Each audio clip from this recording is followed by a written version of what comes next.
Merci beaucoup. Madame la rapporteure, c'est à vous que revient l'honneur de poser les dernières questions, si vous en avez, sinon on conclut. Oui.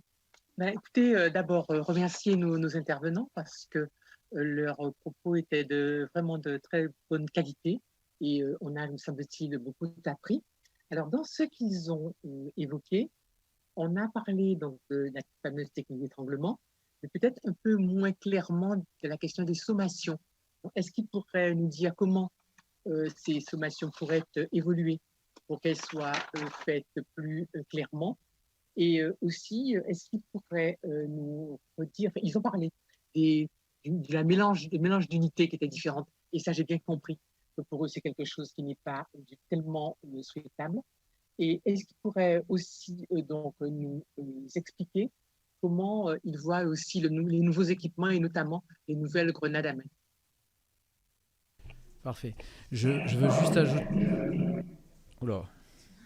Ouh. Et merci encore parce que leurs propos sont très très intéressants. Ouais.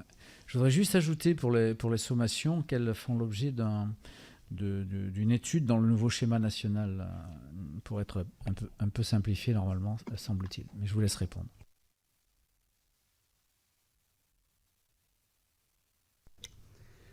Oui, alors les sommations, c'est un élément majeur pour manifester aux personnes présentes le caractère désormais délictuel de leur présence sur place et de permettre éventuellement une réponse appropriée de la force publique. C'est un vaste débat, effectivement, Monsieur le Président l'a dit, c'est en réflexion.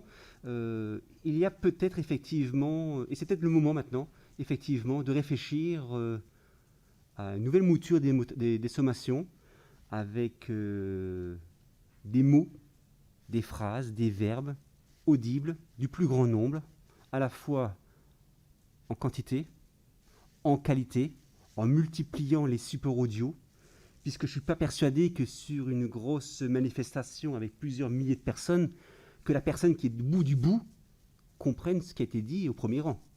Donc, alors techniquement c'est faisable, plein de choses à faire, mais effectivement, et c'est un coup de réflexion, effectivement, parce que obéissance à la loi, oui, nous allons faire usage de la force, oui, mais quelle force?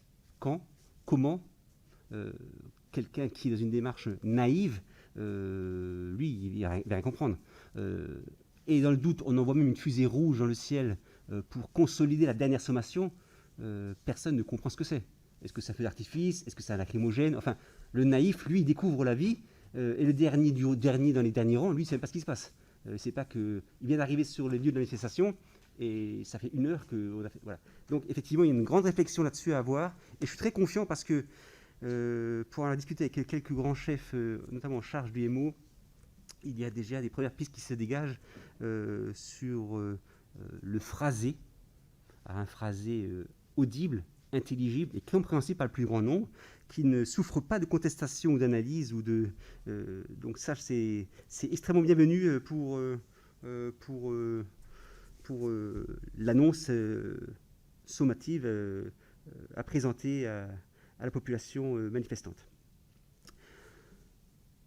Pour les moyens, Madame la rapporteure, tous les moyens qui sont mis à disposition des forces de l'ordre ont une seule et même vocation, c'est la capacité défensive. Il n'y a pas de moyens offensifs. Que ce soit la grenade jetée à la main, que ce soit la grenade propulsée par un lanceur, que ce soit la vague de refoulement, que ce soit l'emploi du bâton de protection, que ce soit la grenade, la DMP, dispositif manuel de protection, c'est qui disperse des petits galets en plastique avec un effet de souffle, un effet de sonore majeur, ont vocation défensive.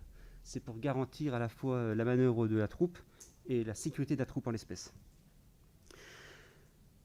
Je crois savoir que les premiers escadrons ont été dotés des nouveaux moyens très récemment, au plus tard hier. Donc ça prouve quand même que tout ça c'est en cours de perception, en cours d'emploi et d'appréhension. Voilà. Pour ma part, c'est terminé. Parfait. Là, elle a été utilisée sur la dernière manifestation. Vous avez pas de retour dessus? D'accord. Merci bien, en tout cas, je tiens à vous remercier de vous être déplacé aujourd'hui. Je tenais à vous dire aussi, au nom de toute la commission, de Madame le rapporteur et de la commission, que nous avons débuté nos auditions aujourd'hui par l'audition des forces de l'ordre. Nous vous avons mis en premier parce que ça nous semblait important d'avoir votre avis votre avis et votre vécu avant l'avis et le vécu des autres qui viendront après. Je voudrais que, au nom de la commission tout entière et de tous les députés, vous fassiez l'interprète auprès de nos amis gendarmes de remerciements qu'on a à leur donner pour la mission, pour le fait de servir la République et servir les citoyens tout au long de l'année sur les diverses missions, sur l'entièreté des missions, pas seulement du maintien d'ordre, mais sur toutes les missions. Et nous avons de la chance, évidemment, d'avoir 2 corps ainsi constitués qui œuvrent à cette belle entreprise. Voilà. Merci en tout cas, merci beaucoup et à très bientôt.